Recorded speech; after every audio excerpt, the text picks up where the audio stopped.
మీ పిల్లలు ఫారెన్లో చదవాలనేది మీ కల? మీ కలను నిజం చేసే ఏకైక సంస్థ విదేశ్ కన్సల్ట్స్.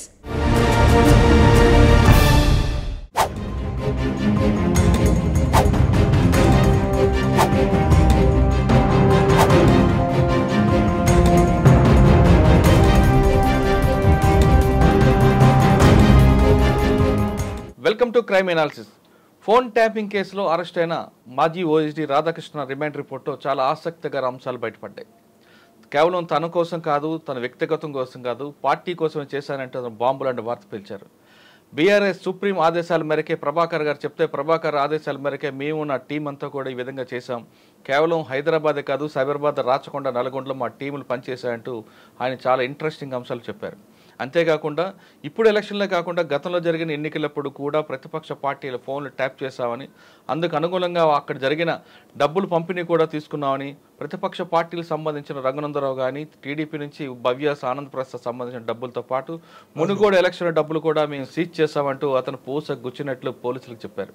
అయితే ఇంత జరిగిన తర్వాత ఈ కేసు నిలబడుతుందా? పోలీసుల అదుపులో ఉన్న ఒక వ్యక్తి ఇచ్చిన కన్ఫెక్షన్ అనేది కోర్టులో చెల్లుతుందా అనే అంశాలపై ప్రస్తుతం అంత మాట్లాడడానికి డాక్టర్ సర్వేశ్వర రెడ్డి గారు, మాజీ పోలీస్ ఆఫీసర్, ప్రస్తుతం అంటున్నారు. ఆయన అడిగి ఈ కేసులో కరెక్ట్గా ప్రాపర్గా ఇన్వెస్టిగేషన్ చేయాలంటే ఏం చేయాలి? ఇప్పుడు రాధాకృష్ణ గారితో పాటు తిరుపతన్న, భుజంగరావు, పరిణితరావు ఇచ్చిన వాంగ్మూలం ఈ కేసుకి బలం చేకూరుతుందా లేదనే విషయాన్ని ఆయన అడిగి తెలుసుకుందాం. సార్ నమస్తే అండి. నమస్తే మురళి. సార్, టెలిఫోన్ ట్యాపింగ్ మన రోజు ఒక సీరియల్ లాగా నడుస్తుంది. ఇది ఈ సీరియల్లో రాధాకృష్ణ గారి రిమాండ్ రిపోర్ట్లో వచ్చిన అంశాలు చూసుకుంటే కొంచెం చాలా ఇంట్రెస్టింగ్ అనిపిస్తుంది. అంటే నీ చెప్పింది కాదు, ప్రభాకర్ గారు చెప్తారు మేము చేసాం, ప్రభాకర్ గారికి ఆయన చెప్తానే చేసాం అంటే ఇవన్నీ చెప్పుకుంటూ వస్తున్నారు. ఆయన కొన్ని ఎవిడెన్స్ కూడా ఇచ్చారు. సాధారణంగా పోలీస్ అదుపులో ఒక వ్యక్తి, నిందితుడిగా భావించే వ్యక్తి ఇచ్చిన వాంగ్మూలం చెల్లదంటూ సుప్రీంకోర్టు చాలా క్లియర్ కట్ స్టేట్మెంట్ ఇచ్చింది. ఇప్పుడు రాధాకృష్ణ గారు వచ్చారు. ఆయన కూడా గతంలో task force, law and order అని చేశారు. ఇవన్నీ కూడా ఆయన తెలుసు. పోలీస్ అదుపులో నిందితుడు ఇచ్చే స్టేట్మెంట్ చెల్లదు అనే భావంతోనే అన్నీ చెప్పుకుంటూ పోసుకొచ్చినట్టు చెప్పుకెళ్ళిపోయారు. కావాలంటే వాడి డబ్బులు తీశారు, వీడి డబ్బులు తీశారు. కానీ మీకు సిఆర్పిసిలో ఏం చెప్తుందంటే, ఒక వ్యక్తి హత్య చేయమని చెప్తే, సుపారీ ఇస్తే, ఎగ్జిక్యూట్ చేసే వ్యక్తిని మీకు దొరికితే అది తుపాకీతో కాల్చాడా లేదా కత్తితో పొడిచాడా అన్నది ముందు సీజర్ చేయాలి. చేసిన తర్వాతే ఆ కన్ఫెక్షన్ తీసుకురావాలి. దాంతోపాటు సీజర్ చేయాలి. పోస్ట్ మార్టం రిపోర్ట్లో కత్తితో కాల్చాడా, తుపాకీతో కాల్చాడా, కత్తితో కాల్చి ఎంత ఎన్ని అడుగులు వెళ్ళింది, ఇవన్నీ పిఎంబి రిపోర్ట్ రావాలి. చనిపోయిన వ్యక్తి కానీ, బాధితుడు కానీ, వాళ్ళకి ఏంటి నష్టం జరిగింది ఈ వ్యక్తి చేయడం వల్ల అనేది అక్కడి నుంచి ఒక వాంగ్మూలం తీసుకోవాలి. ఇదంతా చేస్తేనే మీకు అతను శిక్ష వస్తుంది. కానీ ఇప్పుడు ఈ కేసులో రాధాకృష్ణ గారి వాంగ్మూలం ఉంది, అన్నింటిలో వస్తున్నాయి కేసు అని. కానీ సీజర్ అనేది ఎక్కడ కనపట్లేదు. సీజర్ లేకుండా కేసు అనేది ముందుకు వెళ్తుందా, కన్ఫెక్షన్ వస్తుందా, లేదు పూర్తిగా క్వాష్ కొట్టేసిన సందర్భాలు కూడా ఉంటాయి. దీన్ని ఏం చేయాలంటారు? Murali, mere confession is not admissible అని సుప్రీంకోర్టులో 100 జడ్జిమెంట్ ఉన్నాయి. అవును. Mere confession is not admissible under 27 of evidence act, right, which leads to recovery of the portion, recovery of the items whatever it is admissible. లేదు అంటే a statement made before police officer is not admissible, convert అవుతుంది. 25 కింద convert అవుతుంది. కనుక waste అది. ఇప్పుడు ఎంత పొడుగు భారతం చెప్పు, శటభారతం, రామాయణ, భారతం అని చెప్పు, ఓన్లీ తప్పుదో పట్టడానికి అంశాల్లో గుర్తిస్తుంది కోర్టు తప్ప. నాకు తెలిసి ఇప్పుడు ఏ కన్ఫెషన్లో కూడా ఎప్పుడు ఎవరు రికవరీ, అది రికవరీ చేసినాం, ఇది రికవరీ ఎక్కడ చెప్పలేదు. ఓన్లీ సెక్షన్ 25 ప్రకారం ఎవిడెన్స్ యాక్ట్ అడ్మిషన్ చెప్తున్నాం. Admission is not admissible. A statement recorded by the police officer is not admissible alone, which leads to recoveries comes in 27 కింద వస్తుంది. తర్వాత ఇది ఎట్లా కన్విక్షన్ అవుతుంది అనేది మొత్తం $1 మిలియన్ క్వశ్చన్. మీరు ఇంతకుముందు చెప్పారు కదా మర్డర్ కేసు. ఇప్పుడు దీంట్లో కూడా కన్ఫెషన్ చేసి ఒక ఐటమ్ రికవర్ చేసి ఆ ఐటమ్ను సీజ్ చేసి ఆ ఐటమ్ రికవర్ చేసుకోవడానికి ఎవరెవరు సహకరించారు, ఎవరు డబ్బులు ఇచ్చిండ్రు, లేదంటే ఎక్కడ పొలగొట్టిండ్రు, పొలగొట్టిన ప్లేస్లో నేరస్థల పంచనామా రాసి ఆ పార్ట్స్ ఏమన్నా రికవర్ చేస్తే ఆ పోర్షన్ అడ్మిసిబుల్. అదే సీజర్ ఎక్కడ కనిపించదు. సీజరే లేదు ఇక్కడ starting right from the beginning what we are observing క్లోజ్గా. మీరు స్టార్టింగ్ నుండి మేము డిస్కస్ చేస్తూనే ఉన్నాం. ఎక్కడ సీజర్ లేదు. సీజర్ లేనప్పుడు ఎట్లా కన్విక్షన్ అవుతుందండి? ఇది ఈవెన్ ట్రయల్ కూడా పోదు కేసు. సార్, ఇప్పుడు ఫస్ట్లో ఎందుకు ప్రణీతరావు అంటే వాళ్ళు ఏమైనా సీక్రెట్స్గా పెట్టడానికి కూడా లేదు. They should mention portion of the confession, recovery portion ఉంటే దాంట్లో మెన్షన్ చేయాలి. ఎక్కడ రిమైండర్లో మెన్షన్ చేయాలి. రిమైండర్లో కూడా ఎక్కడ లేదు. ఇప్పుడు ఫస్ట్లో ప్రణీతరావు అరెస్ట్ చేశారు. ఎగ్జాక్ట్లీ. ఇదంతా ఎగ్జిక్యూటివ్ చేసింది ప్రణీతరావు అన్నది జగమెరగని సత్యం. కానీ ప్రణీతరావు అరెస్ట్ అయినప్పుడే ఆయన ఆ ఎక్కుపెట్టి సంబంధించినందుకు నేను పలానా డిస్ట్రాక్ట్ చేశానంటో మూసీ నదిలో వికారాబాద్లో చూపిస్తున్నాడు. అక్కడ అయినా సరే సీజర్ కనిపించట్లేదు, ఎక్కడ లేదు. ఇప్పుడు ఎగ్జిక్యూటివ్ చేసింది వీళ్ళ ఆదేశాల మేరకు, సుప్రీం ఆదేశాల మేరకు ప్రభాకర్ గారు, ప్రభాకర్ ఆదేశం మేరకు రాధాకృష్ణ గారు, రాధాకృష్ణ ఆదేశం మేరకు భుజంగర్ గారు తిరుపతి అనుకుందాం. ఇక్కడ ఎగ్జిక్యూటివ్ చేసింది ఎవరు? ప్రణీతరావు. ఆయన అరెస్ట్ చేసినప్పుడు అక్కడ సీజర్ లేనప్పుడు ఈ వీళ్ళు కన్ఫెషన్లో మేము చేసామని హీరోగా కాల్ వేసుకున్నా అది ఏమైనా వర్త్ ఉంటుందా? ఎలాంటి వర్త్ లీగల్ శాంటిటీ ఉండదు. లీగల్ శాంటిటీ అనేది మస్ట్. ఓన్లీ మేయర్ కన్ఫెషన్ కదా మురళి. ఆయన చెప్పిండి ఆయనకి చెప్పాడు, ఆయనకి చెప్పాడు. ఇదేంటి ల్యాడర్ లేకుండా తప్ప కింద పడుతుంది కేసు. నిజం మురళి, ఫ్యాక్ట్ ఇది. మనం ఎవరైనా ఉండకో వాట్ ఎవర్ ఇట్ ఈస్, మనం లా మాట్లాడుకుంటున్నాం ఇప్పుడు, ఓన్లీ లా. కనుక confession, alone confession without recovery is not at all admissible. Legal sanctity ఉండదు, కేసులో ఉండవు. మళ్ళీ కన్ఫెషన్ అయినా కూడా ఆ నేరస్థల పంచనామా ఒకటి ఉండాలి, ఎక్కడ రికవరీ. లేకుంటే ఆ రికవరీ పోర్షన్ కూడా పంచల ముందు రికవర్ చేయాలి ఇద్దరి. ఇది ఉంటేనే ఓకే, లేకుంటే వేరే పలానా ఊళ్ళే అంటే ఆ ఊరు, ఆ ఇల్లు స్కెచ్ చేయాలి, ఆ ఇంటి చుట్టుముళ్ళు ఎగ్జామ్ చేయాలి, నార్త్ ఈస్ట్ డైరెక్షన్స్ గీయాలి, ఆ ఇంట్లోకి వెళ్ళి ఆ పంచనామా రాయాలి. లేకుంటే అడవిలో ఉంటే ఆ తుమ్మ చెట్టు, యాప చెట్టు, ఎలక చెట్టు, మొలక చెట్టు ఉందని ఆ మధ్యలో రాయాలి. రాస్తేనే ఆ సర్వే నెంబర్ ఏంది, ఆ అడవిలో అప్పుడు వికారాబాద్ అడవులు అన్నారు, ఆ సర్వే నెంబర్ ఏంటి, దేనికి వస్తుంది, ఆ వీఆర్ఓని పిలిచి ఎగ్జామిన్ చేయాలి. సార్ ఇప్పుడు సరే ఆ విషయం పక్కన పెడతాం, సీజర్ లేదు. సీజర్ లేని కేసుల్లో కన్విక్షన్ రావాలంటే ఏం చేయాలి చెప్పండి. పర్టికులర్గా మనం ఈ కేసే తీసుకుందాం. సీజర్ లేదు, forget about the conviction word. ఇప్పుడు కన్విక్షన్ రావాలంటే అథెంటిక్ ఎవిడెన్స్ ఉండాలి, ప్రైమరీ ఎవిడెన్స్ ఉండాలి, సెకండరీ ఎవిడెన్స్ ఉండాలి, సర్కమస్టెన్షియల్ ఎవిడెన్స్ ఉండాలి. ఇవన్నీ కనపడతలేవు కదా మురళి మనకు. అవును, అంటే వాళ్ళు ఇచ్చేదాన్ని బట్టి మనం ఉందో దాపెట్టినో తెలియదు, సీక్రెట్స్ ఆఫ్ ఇన్వెస్టిగేషన్ కవర్లో పెట్టినో తెలియదు మనకు. అది అందుకొరకు ఇవేం పాయింట్స్ అయితే కనపడతలేవు. ఇలాంటి సిచ్యువేషన్లో మనం ఎవిడెన్స్ ఛార్జ్ షీట్ ఒకవేళ చేసినా 482 కింద క్వాష్ అయిపోతుంది ఇమీడియట్లీ. ట్రయల్ మర్చిపో, డిశ్చార్జ్ చేస్తే డిశ్చార్జ్ ఎదిరిపోతుంది. అందుకొరకు అంటే వీళ్ళు కరెక్ట్గా ప్రాపర్గా ఏం చేయమంటారు? ఇప్పుడు ప్రాపర్గా ఏం చేయాలంటే ప్రతి కన్ఫెషన్కి రికవరీ ఉండాలి. ఓకే, రికవరీ పంచనామాలు సపరేట్ ఉండాలి. తర్వాత ఎక్స్పర్ట్ ఒపీనియన్ కూడా అవసరం తీసుకొని ఉండాలి. తర్వాత ఆడియో వీడియో ఉంటాయి కదా ఇవన్నీ, దాంట్లో కూడా ఎక్స్పర్ట్ ఒపీనియన్ తీసుకోవాలి. సెక్షన్ 65AB కింద డాక్యుమెంట్ కన్వర్ట్ చేసి వేయాలి. ఓకే, అప్పుడే కానీ సపోర్టివ్ ఎవిడెన్స్ ఉంటుంది. ఎవరు లేకుండా ఒక చెప్పుకుంటూ పోతే మా శక్తి దిగుతుంది కథం, ఏం లేదు. అంతే. అంటే ఓన్లీ మీడియాలో హడావుడి తప్పించి, మీడియా హడావుడి, పబ్లిక్ డైవర్షను, ఊహాసర్గంలో వివరించినట్టు ఉంటుంది. అదే మీయర్ కన్ఫెక్షన్కి అయితే సబ్సెంట్ కాదు. ఎవరి స్టేట్మెంట్ అయినా కానీ ఇప్పటివరకు మనం చూసినటువంటి కన్ఫెషన్ స్టేట్మెంట్లు ఎక్కడ లేదు. సార్ ఇప్పుడు ఈ కేసులో మీరు అన్నట్లకి సీజర్ లేదు కాబట్టి ఫస్ట్ ప్రణీత్ దగ్గరికి సీజర్ చేయాలి, తర్వాత చేద్దామని అనుకుందాం. ఎందుకంటే ప్రభాకర్ గారు వీళ్ళందరూ వస్తారు, ఎవరైతే ఎక్విప్మెంట్ ఇచ్చారో ఆయన కూడా మాట్లాడితే వస్తుంది అనుకుందాం. కానీ ఇప్పుడు రాధాకృష్ణ గారు కానీ లేదంటే భుజంగరావు గారు కానీ తిరుపతి రాణి గారు కానీ 164లో స్టేట్మెంట్ రికార్డ్ చేసి పెడితే బెనిఫిటా కాదా? 164 వాళ్ళు ఎందుకు చేస్తారు? అక్యూజ్ ఎప్పుడు చేయరు 164, అంత కాన్ఫిడెన్స్ చెప్పరు. 164 చేస్తే ఓకే చేయరు కదా, they are cited as accused. Knowledge officers కనుక ఎవరు చేయడు, లా తెలుసు కదా.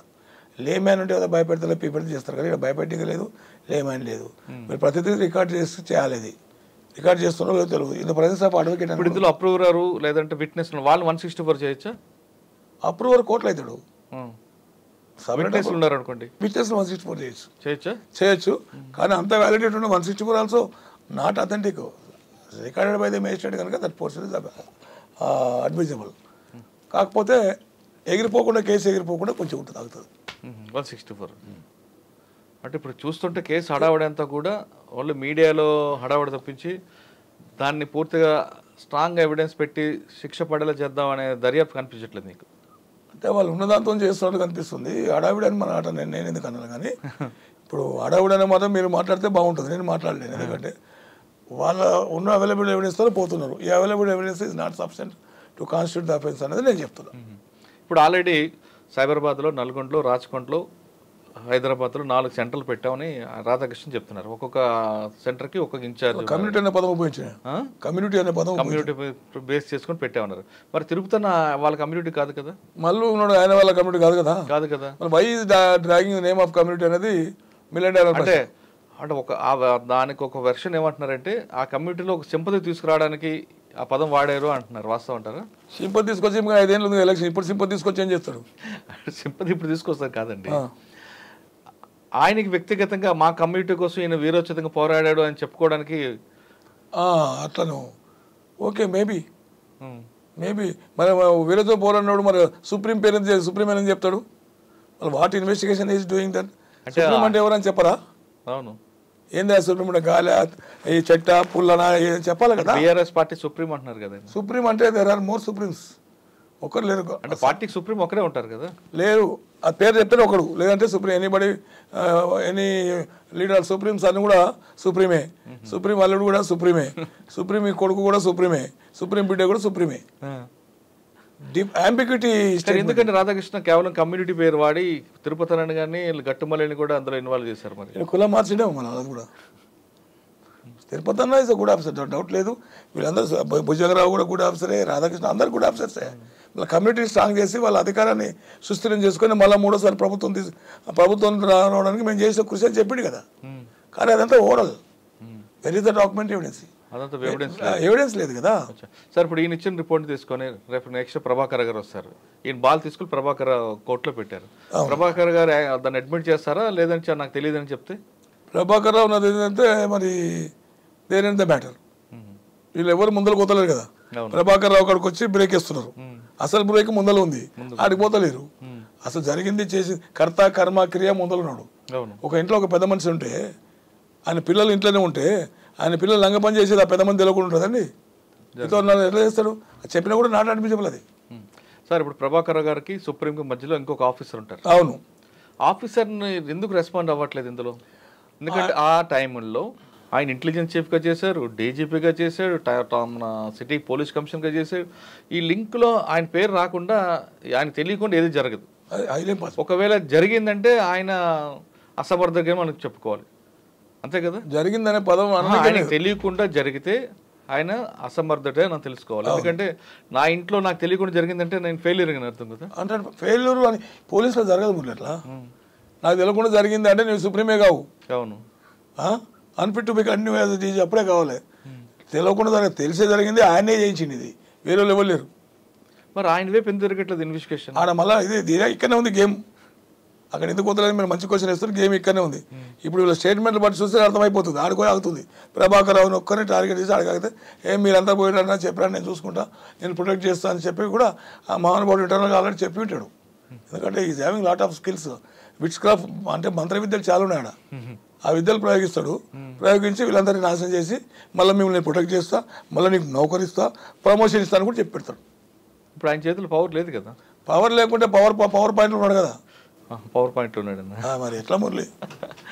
పవర్ పాయింట్ ఉన్నాడు, ఈ కెన్ డూ ఎనీథింగ్. అంతే అతను నమ్మిస్తున్నాడు. ఇప్పుడు అయింది ఏంటంటే అప్పుడు రాజశేఖర పేర్లు చంద్రబాబు నాయుడు పేర్లు వచ్చిండు మహానుభావుడు. ఆడికెళ్ళి వచ్చిన తర్వాత మనకి కేసీఆర్ దగ్గర రావడానికి వచ్చిన తర్వాత చంద్రబాబు నాయుడు చెదలు పట్టించిండు. ఆయన తట్టాపుట్టి వరకు ఆంధ్రప్రదేశ్లో పడ్డాడు. 10 సంవత్సరాల జాయింట్ క్యాబినెట్ కూడా మొత్తం తీసుకుని అడ్డుపడ్డాడు, చెప్పుకోకుండా చేయకుండా. అట్లా ఇప్పుడు కేసీఆర్ దగ్గర ఉన్నప్పుడు ఇక్కడ ఈయన్ని పట్టించిండు మన గౌరవ ముఖ్యమంత్రి గారిని. ఆయన్ని అక్కడ రెక్కిల్ చేసి ఫోన్ ట్యాపింగ్ ఆయన మాత్రం మొదటి బాధ్యతలు అనేసి గౌరవ ముఖ్యమంత్రి మొదటి బాధ్యత. ఈ యొక్క సోకాల్డ్ పెద్ద మనిషి ఆడ రెక్కి చేయని 2 రోజులు రెక్కి చేస్తాడు. ఆ కట్టడానికి ఒక ఇన్స్పెక్టర్లు పెడతాడు. ఇప్పుడు అక్కడ ట్రాన్స్పోర్ట్ డీసీపీ, ఇక్కడ ట్రాన్స్పోర్ట్ డీసీపీ, ఒక 6 కిలోమీటర్ దూరాన ఒక 5 ఉంటాడు.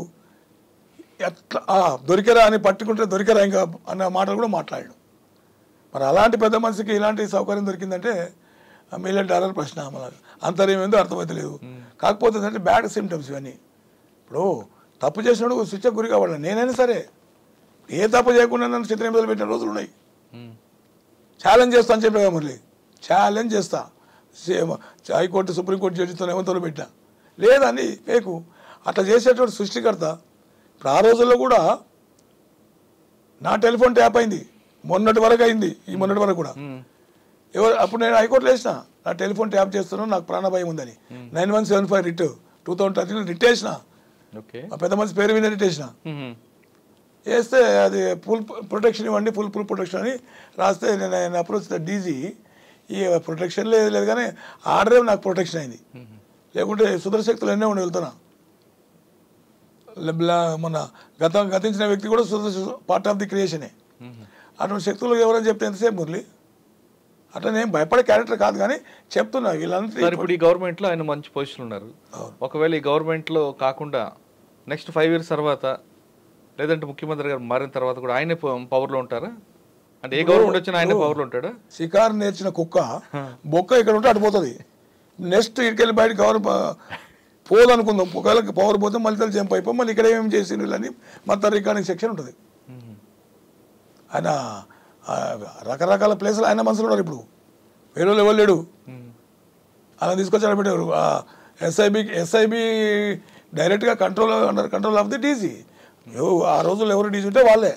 బట్ డీజీ నాకు తెలియదు అని కొత్త రకం రామలు వేస్తే ఇది ఎక్కడ? ఇప్పుడు అన్ని ఇన్స్ట్రక్షన్స్ ఇచ్చి పలగొట్టినాక డిజైన్ చేసిన తర్వాత నువ్వు కేసు బయట పెట్టి నేను పెద్ద పట్టించిన అని ఒక రెఫరెన్స్ కొట్టుకుంటున్నవే, ఫెదర్ అని వారు హెడ్ కింద కొడుతున్నవే, అది కరెక్ట్ కాదు. ఎవరి డిపార్ట్మెంట్ ఎంటైర్ డిపార్ట్మెంట్ చెప్తుందండి, ఇవి సీక్రెట్ రికార్డ్ చేయి అంటే రికార్డ్ అంటే మళ్ళీ ట్యాపింగ్లో పోయిండు, కానీ రికార్డ్ చేసి ఎవరిని అడిగి చెప్తారు. ఆయన బాధితులు చాలా మంది ఉన్నారు, ఆయన బాధితులు 100 మంది ఉన్నారు. ఇటువంటి సుదర్శక్తి కాలని పెట్టుకొని లంగ పనులు చేపించి అనుకొని మళ్ళీ ఎవరైనా మంచి వాళ్ళు ఆర్డర్ ఉన్న వ్యక్తులను తప్పు ఇరికించి రిమాండ్ చేస్తారు.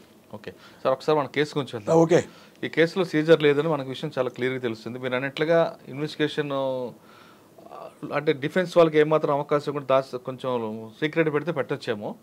ఇప్పుడు ఫస్ట్లో ఇందులో ఎగ్జిక్యూట్ చేసిన ప్రణీతరావు, ఇప్పుడు 4 సెంటర్లు చెప్పారు ఆయన, నల్గొండ ఇవన్నీ కుట్ల. ప్రభాకర్ గారు చెప్పింది వచ్చిన తర్వాత ఆయన కన్ఫ్యూషన్లో తీసుకొని మళ్ళీ ప్రణీతరావు చెప్పింది వీరందరూ తీసుకొని ఈ 4 సెంటర్లో ఎక్కడైనా ఒక సీజర్ చేస్తే ఒక సీజర్ సరిపోదు, ఎవరిది వాళ్ళకే. అది 4 ఉన్నారు ఆల్రెడీ కస్టడీలో, ఈ 3 పెట్టి ఒక్కొక్క సీజర్ చేసుకొస్తే కేసు నిలబడుతుందా? అది కాదు మురళి, ఇప్పుడు మీరు ఏమన్నారు? ప్రణీతరావు గారు చెప్పినట్టుగా ఆ ఎక్విప్మెంట్ అంతా కూడా నేను తగలబెట్టాను అని మూసీ నదిలోనో వికారాబాద్లో పడేసి అన్నారు. అక్కడ ఎవరు దొరుకుంటే సీజ్ చేస్తుంటారు, రైట్? అది ప్రణీతరావు కన్ఫెషన్కి వస్తుంది. కానీ వీళ్ళందరికీ రావాలంటే వీళ్ళకి ఇంకొక సీజర్ కావాలి కదా వీళ్ళకి. Definitely for every confession then must be seizure. Joint seizures, joint confession ఎవరో చెప్తే దాన్ని తీసుకొని ఇరికేనికి లేదు Murali. Separate confession, separate seizure. అంటే ఒక్కొక్క వ్యక్తికి ఆ చెప్పిన కన్ఫెషన్ లో ఏదో డాక్యుమెంట్ కానీ వేరే వాట్ ఎవర్ ఇట్ ఇస్ ఏదో ఒకటి ఉండాలి. మీరు ఒకటి అన్నారు సీక్రెట్ గా ఉండొచ్చు, సీజర్ గా పంపించదు. సీక్రెట్స్ అనేది లేదు. Accused having every right CrPC ప్రకారం ఆయన కాపీ, ప్రతి ఒక్క కాపీ ఇవ్వాలి. రిమైండర్ కాపీ తీసుకుంటాడు, సీజర్ కాపీ తీసుకుంటాడు, ఎవ్రీథింగ్. ఏ రోజు ఇన్వెస్టిగేషన్ ఆ రోజు చేసి పంపాలి కోర్టుకు as per procedure, transparency of investigation. అది పంపాలంటే బెనిఫిట్ అవుట్ అవుట్ వస్తుంది. అట్లా ఇంపార్టెంట్ కేసులు నేను చెప్తున్నాను. అట్లా సీక్రెట్స్ ఏమైనా కోర్టులో పిటిషన్ ఇస్తే ఆటోమేటిక్గా కాపీలు ఇస్తారు. అక్కడ సీక్రెట్స్ ఏముంది? వీళ్ళకి అన్ని మూసుకొని పాలు తాగినట్టు. అంటే ఇప్పుడు నలుగురిని ఇప్పుడు ఎవరైతే ఉన్నారో వీళ్ళ నలుగురు పేరు మీద ఒక కన్ఫెషన్, ఒక సీజర్ ఉండాలి. మస్ట్ సీజర్ లేకపోతే అందులో కేసు అంటే సార్ ఇప్పుడు అందులో ఎగ్జిక్యూటివ్ చేసిన ప్రణీతరావు సీజర్ ఉందనుకోండి, వీళ్ళు 3కి సీజర్ లేకపోతే కేసు పోయినట్లేనా? That portion recover, that portion valid. Okay, 27 ప్రకారం Praneeth Rao statement confession statement reads recovery for that portion. Further names వచ్చినప్పుడు వాళ్ళ పనులు రికవరీ ఉంటేనే దీనికి వ్యాలిడ్.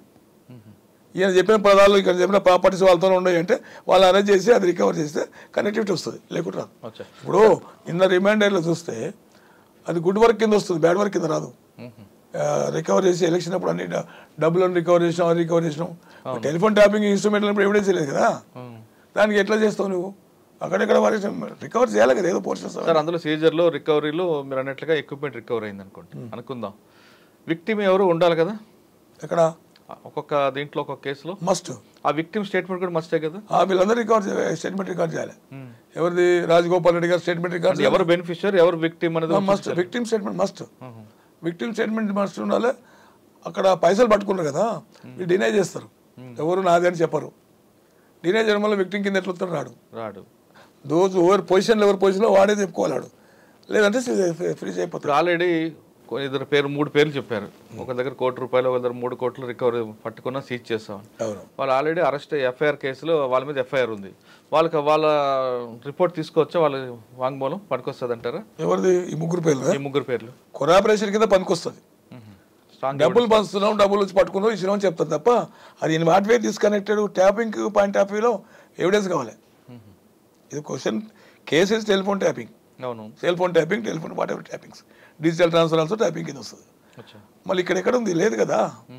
ఆయన డబ్బులు పట్టుకున్నాము, ఎలక్షన్ పట్టుకొని సీజ్ చేసినా చెప్తాడు, నా డబ్బులు కావాలి చెప్తాను ఆయన. డినే చేసి రాడబుల్ అంటే ఇన్కమ్ ట్యాక్స్ వస్తుంది మళ్ళీ మధ్యలో. సరే వాళ్ళు ఆల్రెడీ అడ్మిట్ చేశారు ఈ డబ్బులు మావే, మా ఫండ్ ఇక్కడి నుంచి వెళ్తుందని. అటువంటిప్పుడు ఏం చేయొచ్చు? అక్కడ అడ్మిట్ చేస్తే ఫండ్ వెళ్తుంది అన్నప్పుడు ఎగ్జామ్ చేయాలని తప్పకుండా. మళ్ళీ ఎంతో అక్కడ వెళ్తుందో ఎట్లా తెలిసింది అంటే ట్యాపింగ్. అందులో ఒక కేసులో ఎఫ్ఐఆర్ అయింది, రాధాకృష్ణ టీం పట్టుకుంది, ఆ ప్రాపర్టీ ఆ అమౌంట్ ఎలక్షన్ కోసం తీసుకెళ్తున్నా వాళ్ళు చెప్తున్నారు. లింగంపల్లి కేసు ఏదో ఆ కేసులో ఆ కేసు క్వాష్ అయింది. క్వాష్ అయిన తర్వాత ఇప్పుడు ఇందులో ఆయన స్టేట్మెంట్ యూస్ఫుల్లా కాదా? యూస్ఫుల్ కాదు. ఇప్పుడు క్వాష్ అయినా అమౌంట్ క్లెయిమ్ చెప్తారు కదా, నాది బయట అమౌంట్, నాది అనవసరంగా పట్టుకున్నారు, నేను ఇది ఎలక్షన్ సంబంధం కాదు, నేను పలాని బిజినెస్ తీసుకుపోదని చెప్పి హైకోర్టు వేసి డైరెక్ట్ తీసుకుంటారు. కరెక్టే, కానీ నా ఫోన్ ట్యాప్ చేస్తున్నారని ఈ ఒక్క విషయం కాదు, చాలా విషయాలు లీక్ అయినా ఆయన ఏమైనా కంప్లైంట్ ఇస్తే వ్యాలిడిటీ ఉంటుంది. వితౌట్ లేకుండా నాతో ఎట్లా ఐడెంటిఫై చేసిండు, నా లెజిటిమేట్ ప్రాపర్టీ వచ్చి పట్టుకొని నన్ను ఇన్సల్ట్ చేసిండు అని ఆయన కంప్లైంట్ ఇచ్చేస్తే మాత్రం ఈయన అగైన్ రెస్పాన్సిబిలిటీ వస్తుంది, ఫిక్స్ అవుతుంది. అచ్చా, కానీ మీకు ఎలక్షన్ కమిషన్ కూడా ఫోన్ ట్యాపింగ్ చేసి ఫండ్ పట్టుకోమని ఇక్కడ చెప్పలేదు కదండి. చెప్పదు, ట్యాపింగ్ ఏమని ఎవరు చెప్పారండి, చెప్పరు కదా. అవును, డబ్బులు ట్రాన్స్ఫర్ అవుతున్నప్పుడు పట్టుకోమంది, వెహికల్ చెక్ చేసి పట్టుకోమని చెప్తారు తప్ప. కానీ వాళ్ళ ఇంట్లో ఇంట్లో బాత్రూంలో కెమెరా పెట్టి చుట్టుముట్టు కెమెరాలు పెట్టి ట్యాప్ అయినా పట్టుకొచ్చి పెట్టి అది ఎలక్షన్ కమిషన్ చెప్పదండి, చెప్పదు. కాబట్టి ఈయన ఇప్పుడు ఎవరైతే 3 పేర్లు చెప్పారు రాధాకృష్ణ, వాళ్ళ 3 పోలీస్ కంప్లైంట్ ఇచ్చి మాకు తెలియకుండా మా ఫోన్ ట్యాప్ చేసాడని కంప్లైంట్ ఇస్తే అది వాల్యుబుల్ కాదా? వాల్యుబులే. ఇప్పుడు అమౌంట్ సీజ్ అది డిఫరెంట్, అది ఎలక్షన్ పాయింట్ ఆఫ్ వ్యూలో.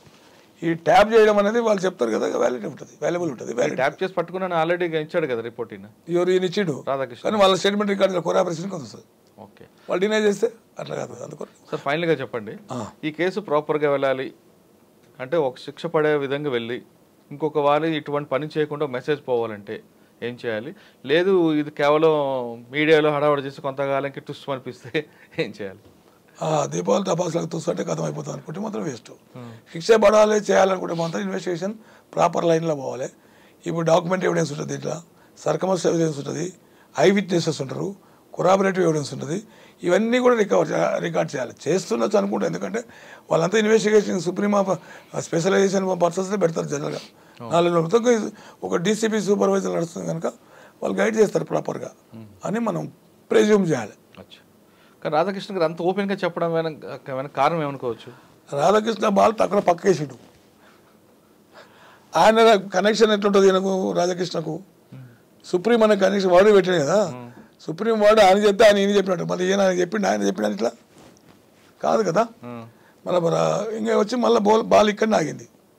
సుప్రీం అనే పదం క్లియర్గా వచ్చింటేనేమో రికవరీ పోర్షన్ ఉంటుంది, ఏదో కనెక్టివిటీ ఇస్తారు వీళ్ళు, రికవరీలో కనెక్టివిటీ ఇస్తారు, స్టాండ్ అవుతుంది కదా సెకండ్ క్వశ్చన్. అట్లా ఆ పొజిషన్ అట్టుంటే మాత్రం డెఫినెట్గా ఆయన పేరు బయటకు వస్తుంది, నోటీస్ సర్వ్ చేయడానికి వీలుంటుంది. ఇక మన వాళ్ళు మీడియా వాళ్ళు ఊహించుకుంటున్నారు సీఎం అయిపోయాడు, వాళ్ళు పేరే రాలే కదా, name has to be disclose, evidence has to be. దీంట్లో ఇంటి పెద్ద మనిషి పాత్రనే ఉంటుంది. సార్ ఆయన చెప్పాడు నేను చెప్తున్నాడు, ఆయన దగ్గరకు వెళ్ళేసరికి నేను చెప్పలేదు అన్నాడు అనుకోండి, అప్పుడు ఏమవుతుంది? Hearsay evidence is not admissible అని లా చెప్తుంది. హియర్సే ఎవిడెన్స్ చెవులిని నోరుతో చెప్పింది కాదు, కన్నతో చూసింది ఎవిడెన్స్ అని చెప్తాను. ఇప్పుడు చెవులిని చెప్పిన కథ కానీ చెప్తుంది ఆవు కథ లేక, అందుకొరకు అడ్మిసిబుల్ కాదు అది. ఆయన కూడా ఫిక్సప్ చేయడానికి ఎక్కడ లేదు కదా. లేదు, మళ్ళీ హియర్సే ఆయన ఓవరాల్ గా చెప్పుంటాడు, మా పార్టీ గెలవ చూడండి అంటే వీళ్ళు ఓవర్ యాక్షన్ చేసి ఉండొచ్చు కదా. ఓవరాల్ గా చెప్పింటాడు, మోరల్ గా కూడా బైండింగ్ ఉంటుంది. సార్ ఓవరాల్ గా మన పార్టీ గెలిచే విధంగా చూడండి అని ఒక మాట అని ఉండొచ్చు అనుకుందాం. అవును, లీగల్ గా ఇల్లీగల్ గా చేయమని నేను చెప్పుండకపోవచ్చు అనుకుందాం, అది అట్లా కూడా అనుకుందాం. అవును, కానీ వీళ్ళు ఓవర్ యాక్షన్ చేసి దీన్ని బిల్డప్ చేసుకుంటూ వెళ్తే ఆయన దగ్గర మార్కులు కొట్టాలనే కాన్సెప్ట్ చేసుకోవచ్చు. ఆయన ఎందుకు బాధ్యత అవుతాడు? అరెస్ట్ వరకు పనికి వస్తుంది, తర్వాత స్టాండ్ కాదు. ఆయన బాధ్యత చేయడం కరెక్ట్ కాదు కదా. ఇప్పుడు ఒక స్టేట్మెంట్, నేను ఒక పొజిషన్ ఉన్నాను సార్, లేదా మీరే ఒక పొజిషన్ ఉన్నారు, మీరు నేను కలిసి కొన్ని సంవత్సరాలు జర్నీ చేస్తున్నాం, నెక్స్ట్ మనం పవర్లో రావాలి, మీరు అడిగి ఉండొచ్చు నాకు, నీకు పోస్ట్ ఇచ్చాను హెల్ప్ చేయు, మన పార్టీ మళ్ళీ రావాలి విధంగా కోఆపరేట్ చేయని ఉంటారు. మీరు లీగలా ఇల్లీగలా నాకు చెప్పలేదు, జస్ట్ ఒక చిన్న రిక్వెస్ట్ లాగా అన్నారు. నేను మిమ్మల్ని మీ దగ్గర మార్కులు కొట్టడానికి నేను ఇవన్నీ అక్రమాలను దండుకుంటూ తీసుకొచ్చా. నిజంగా నా ప్రభుత్వం వచ్చుంటే మీ దగ్గర మార్కులు కొట్టేవాడిని, మీరు రాలేదు కాబట్టి ఇప్పుడు మిమ్మల్ని నేను ఫిక్సప్ చేస్తా ఉంటే మీరు చెప్తే కాబట్టి నేను చేశాను అని చెప్పింది తప్పించుకున్నది, అది మీకు వాల్యుబుల్ కాదు. దానికి ఎవిడెన్స్ అని మీరే పడుతున్నారు, ఏ రోజు ఎప్పుడు ఎక్కడ చెప్పినది కూడా వస్తుంది స్టేట్మెంట్. కరెక్టే సార్, వచ్చినా నేను నీలా చెప్పలేదు కదండి. చెప్పలేదంటే టవర్ లొకేషన్ ఉంటుంది, presume, may presume, shall presume, conclusive proof అని ఎవిడెన్స్ అట్లా నేను లీగల్గా చేయమని కానీ ఇల్లీగల్గా చేయమని చెప్పలేదు. అవును, మీకు నా దగ్గర మార్కులు కొట్టడానికి మీరే ముందుకు వెళ్ళారు. అది ఎప్పుడు వస్తుంది మురళి? డిఫెన్స్లో అడ్వకేట్ పెట్టినప్పుడు వస్తుంది, ముందు రాదు కదా. అరెస్ట్కి అయితే స్టేట్మెంట్ పనికి వస్తుంది కదా. అందుకే అక్కడ టెలిగ్రాఫ్ యాక్ట్ పెట్టాలని వాళ్ళు చూస్తున్నారు. టెలిగ్రాఫ్ యాక్ట్ అదే section 40 abetment or inducing computer offence, దాని కింద పనికి వస్తుంది. కాకపోతే ఏంటంటే అది అరెస్ట్ చేయడానికి ఈ స్టేట్మెంట్ పనికి వస్తుంది మళ్ళీ. తర్వాత కోర్టులో ట్రయల్ ఉంటుందా పోతా సెకండ్ క్వశ్చన్ అది. అప్పటి వరకు అయితే బదనాం కింద అయిపోతాడు కదా మొత్తం. దానికి పనికి వస్తుంది. ఒక ఐపీఎస్ ఆఫీసర్ స్టేట్మెంట్ ఇస్తున్నట్టే దేని మస్ట్ బి సమ్ శాంటిటీ, అంటే ఐపీఎస్కి ఉన్న శాంటిటీ. మరి ప్రభాకర్ రావు కూడా ఫేర్ అండ్ పర్సనాలిటీ. మరి ఆయన అయితే అబద్ధాలు చెప్పడు, రికార్డ్ లేదు, ఆ రికార్డులే, ఆ ట్రాక్ రికార్డు ఎక్కడ లేదు. ఆయనకి మేము భారతీయుడు అంటుంటివి, భారతీయుడు అప్పుడు సినిమా వచ్చిన చూడు, భారతీయుడు అంటుంటివి. సార్ అయితే అట్లా చెప్పడు. దీంట్లో అసలు కథ దాగి ఉందని చెప్తున్నా Murali, right from the beginning. ఆడికెళ్ళి ఇప్పుడు ఫీడ్ అవుతున్నాను, నువ్వు ఇట్లా చెప్పు, నువ్వు ఇట్లా చెప్పు, ఇట్లా చెప్పు అంటే అట్లా చెప్తారు. పలుకులు పేరెంట్స్ అని పలుకుతున్నాయి, పలికించడం అసలు బయటకు వస్తున్నాడు కదా. మళ్ళీ ఇప్పుడు రాధాకృష్ణ స్టేట్మెంట్లో సుప్రీం అనే పదం వచ్చింది. మరి ఆ సుప్రీం అంటే మళ్ళీ ఈ సుప్రీం ఎందుకు చెప్పాడు? సుప్రీం ఎందుకు వచ్చి చెప్పాడు కదా, ఎస్ఐబికి చెప్పాడు. ఎస్ఐబి అనేది రేర్ సీక్రెట్ ఆర్గనైజేషన్. అప్పుడు పడితే సీఎం గారికి లేదు. ఇన్స్ట్రక్షన్స్ ఏమైనా పాస్ అయినా త్రూ డీజీకెళ్ళి వస్తాయి, అంటే ప్రొసీజర్లో, అంటే డైరెక్ట్ అయితే రావు కదా మళ్ళీ. మరి అట్లాంటప్పుడు ఆయనది డాడ్జ్ అవుతుందంటేనే మిలియన్ డాలర్ క్వశ్చన్. మరి ఎట్లా చేస్తారు ఇంకా అనేది peoples are closely observing intellectuals. అరే అప్పుడు డీజీ లేదు ఏందిరా బాబు అని అంటున్నారు. చాలా మంది అడిగింది నాకు, మనం ఏం చేస్తాం భయ్, నేనేమన్నా అయిపోనా కాదు కదా, జరుగుతుంది ఇన్వెస్టిగేషను, ఒక ఐపీఎస్ ఆఫీసర్ సూపర్వైజ్ చేస్తున్నాడు, ట్రాన్స్పరెన్సీ ఉంటుందనే మనం ఊహిద్దాము. లేనప్పుడు కోర్టు ఉంది, కోర్టులో చూసుకుంటారు అనే కాన్సెప్ట్ కింద మాట్లాడుతుంది తప్ప చేయాలి, మంచిగా చేయాలి. ఎవరైతే ఎందుకు మురళి అలా ఈక్వల్ బిఫోర్లా మీ జీవితాలు అయితే నాశనం అయిపోయినాయి. ఇప్పుడు మంచి మంచి ఆఫీసర్లు వాళ్ళు, భుజనరావు కానీ, తర్వాత రాధాకృష్ణ కానీ, అందరు తిరుపతి అన్న కానీ, మల్లు కానీ, ఆల్ రైట్ గుడ్ ఆఫీసర్స్. వాళ్ళ రెప్యుటేషన్ కాదు మొత్తం బొందలో కలిసిపోయింది. వాళ్ళు కాదు సార్, అసలు కుటుంబం ఎంత బాధపడుతుంది. నాది ఒక రిక్వెస్ట్ ఏంటంటే మీడియాకి, సోషల్ మీడియా పర్సనల్ లైఫ్స్ గురించి చెప్పొద్దు మురళి. ఎవరైనా సరే ప్రతి వ్యక్తికి పర్సనల్ డిపార్ట్మెంట్స్ ఉంటాయి, అవి మనం ఈ కేసులో తీసుకురావద్దు అనేది నా పర్సనల్ రిక్వెస్ట్. మీరు ఏమని చెప్తే చెప్పండి దాని మీద, కానీ వద్దు అనేది. నువ్వు ఎవిడెన్స్ దీని ప్రకారం చూడండి. ఎందుకంటే మంచి ఆఫీసర్ వాళ్ళ లైఫ్ నాశనం చేసుకుని కదా. ఈ లైఫ్ నాశనం ఇప్పుడు జనరల్ ఒక కేసులో నేను ఏం చేసిన అంటే, ఒకటి బర్నింగ్ కేసులో 164 చెప్పితామని తీసుకుపోయినా డైయింగ్ డిక్రీస్ చేయడానికి లేడు. దాంట్లో ఆమెకి 2 పిల్లలు ఉన్నారు. ఆడికి పోయిన తర్వాత ఆమెను అడిగాడు, ఏమమ్మని అసలు భర్త పెట్టెలు వచ్చి చంపినాడు, కారణం పోషను. ఆడ అడిగితే మా భర్త చాలా మంచివాడు, మా భర్త ఎలాంటి ఎన్నడూ సతాయించలేదు, నాకే మానసిక కారణాల వల్ల నేనే ఇది చేసుకుంటున్నా అని చెప్పే. ఇంకా స్టేట్మెంట్ అంతా ఉల్టా ఉంది. ఇక్కడ పేరెంట్స్ మేజిస్ట్రేట్ గారు ఆ రోజు అన్నాడు, అరే చచ్చిపోయేటప్పుడు నిజం చెప్పి చావాలి కదా భయ్, చనిపోయేటప్పుడు నిజం చెప్పి చావాలి కదా. పాపం స్త్రీ చాలా గొప్పది అండి, మమకారం మీద పిల్లల మీద మమకారం. నేను పోతే పోతా ఎట్లా బతుకుని, పిల్లలన్నా ధర్మారుడు మంచిగా చూసుకుంటాను కాన్సెప్ట్ కింద ఆ స్త్రీ అంత గొప్ప సాక్రిఫైస్ చేసింది అని ఒక పెద్ద మాట మాట్లాడాడు. ఇప్పుడు వీళ్ళు గొంతులకు వస్తున్నారు కదా, వీళ్ళ రెప్యుటేషన్ దెబ్బతిన్నది. వాళ్ళ రెప్యుటేషన్ కాదు సార్, అసలు కుటుంబం, ఫ్యామిలీస్, బయట పిల్లలు, చుట్టుపక్కల అందరూ. ఎందుకు వీళ్ళు ఏదైనా మీ పోలీసులు ఎలాగుంటుందండి సార్, పవర్లు ఉన్నప్పుడు మావాడు అని అందరూ వస్తారు సార్, కింద పడగానే అందరూ చుట్టాలు చెప్తారు. అందుకొరకు అది వీళ్ళంతా దాపెట్టుకుని ఉండాల్సిన అవసరం. వీళ్ళందరికీ ఆయన దగ్గరనే ఆ బాస్ సుప్రీం, వీళ్ళందరి దగ్గరనే మా డిపార్ట్మెంట్ సుప్రీం, వీళ్ళందరి దగ్గర వీళ్ళంతా శిశులే అక్కడ. అప్పుడు ఇన్స్ట్రక్షన్స్ ఏమైనా ఉన్నాయని నేను సస్పెక్ట్ చేస్తున్నా. మీకు అందరికి ఎందుకు రాబోయి పోయిరా పోటీ ఇట్లా, నేను మళ్ళీ బతికిస్తా, మళ్ళీ మీకు ప్రమోషన్ ఇస్తా, మీరు మళ్ళీ మిమ్మల్ని జనజీవన సంస్థలు కలుపుతానే ఒక వర్డ్ ఇచ్చినట్లు కనిపించింది నాకు. కనిపిస్తుంది వినిపిస్తుంది కూడా. రాధాకృష్ణ గారు చెప్తున్నట్లుగా పొలిటికల్ సుప్రీం కాదు, పోలీస్ సుప్రీంను పట్టుకోవాలంటున్నారు సర్వేశ్వరరెడ్డి గారు. పొలిటికల్లా పోలీస్ అని కదా, కానీ ఇప్పుడు అరెస్ట్ అయిన వారి జీవితాలు మాత్రం వాళ్ళ కుటుంబాలు చాలా మానసిక క్షోభ గురవుతున్న విషయం చాలా అర్థమవుతుంది. ఇప్పుడు అరెస్ట్ అయిన అందరూ కూడా వాళ్ళ సర్వీస్లో మంచిగా పనిచేశారు, చాలా మంచి పేరు తెచ్చుకున్నారు, లా అండ్ ఆర్డర్ కంట్రోల్ కూడా బాగా చేశారు, ఇన్వెస్టిగేషన్ పర్ఫెక్ట్గా చేశారు. కానీ అన్ఫార్చునేట్లీ ఈ సంఘటనలు ఇరుక్కోవడం, పై ఆఫీసర్ చెప్పింది మాట వేదం అనుకుంటూ ముందుకు వెళ్తే ఏం జరుగుతుందో అనే దానికి ఈ నలుగురు కేస్ స్టడీ ఒక బెస్ట్ ఎగ్జాంపుల్ అంటున్నారు సర్వేశ్వరరెడ్డి గారు. ఇకపైనా సరే పై ఆఫీసర్ మనవాడా, మన కొలుపోడా, మన ఊరోడా అని చెప్తే మాత్రం వాళ్ళు చెప్పింది ఓరల్గా చెప్పింది వినద్దు, బై డాక్యుమెంట్ అయితేనే వినండి, లేదంటే ఇటువంటి వాళ్ళ పరిస్థితి మీకు కూడా ఎదురే అవకాశం ఉందంటూ కింద ఇప్పుడు డిపార్ట్మెంట్లో ఉన్న వాళ్ళకి రాజు సర్వీస్ రెడ్డి అంటారు. ఇప్పటికైనా సరే పోలీసులు ప్రాపర్ ఇన్వెస్టిగేషన్ చేయాలి. కేవలం హడావుడి చేయకుండా సీజర్ అనేది కరెక్ట్గా ఉంటేనే కేసులో కన్విక్షన్ వస్తుంది, లేకపోతే కేసు క్వాష్ అయ్యే అవకాశం ఉంది. కాబట్టి ఇప్పుడున్న ఐఓలు కూడా, ఇప్పుడున్న ఆఫీసర్లు కూడా ఎవరు ప్రలోభాలకు లొంగకుండా, ఎవరు ఆదేశాలకు మాత్రం కాకుండా కేసులో ఇన్వెస్టిగేషన్లో ఏ విధంగా వస్తుంది, ఎవిడెన్స్ కరెక్ట్గా వెళ్తేనే ఆ విధంగా వెళ్ళాలి. కానీ లేదు మనకి గతంలో సతాయించాడు కాబట్టి వీళ్ళకు కూడా సతాయిద్దామనే భావంతో వెళ్తే మీకు కూడా ఇటువంటి పరిస్థితి ఎదురే అవకాశం తెలుస్తుంది. ఇది సర్వేశ్వర రెడ్డి గారితో ఎక్స్క్లూజివ్ ఇంటర్వ్యూ. వచ్చే ఇష్యూలో మళ్ళీ కలుద్దాం. అంతవరకు నమస్తే. Thank you sir. నమస్తే.